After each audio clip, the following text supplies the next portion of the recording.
Assalomu alaykum. Bir kontor bir mahsulot tamoyil asosida ushbu mahsulot Jizzax viloyati Mirzacho'l tuman Gulzor mahallasi hududidagi 25-68 sonli konturda amalga oshirilmoqda. Ushbu yer maydonida tarvuz mahsulotlari ekilgan. Jami yer maydoni 10 gektarni tashkil etib, yer maydoni uzunligi 821 metrni, eni 147 metrni tashkil etadi.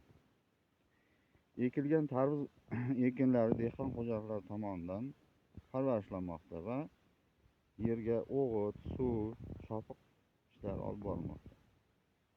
Ushbu loyihaga 10 nafar dehqon xo'jaligi biriktirilgan, ya'ni har bir dehqon xo'jaligiga 1 gektardan to'g'ri keladi.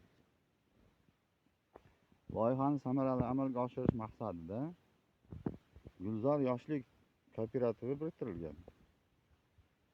Ushbu yetishtirilayotgan tarvuz mahsulotlari har bir gektardan 35 tonnadan hosil olib, jami 350 tonna hosil olish rejalashtirilgan.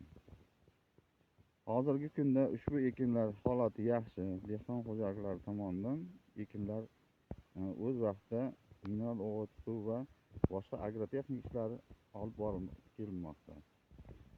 Bunday olib qorilganda hosildorligimizni kutilgan rejalar yaxshi. Mana suvlar qo'yilmoqda. Mineral o'g'itlar berilgan. Hozirgi kunda dehqon xo'jaliklari har bir dehqon xo'jaligi chopiq ishlarini, o'tlarni yuvish ishlari olib borilmoqda.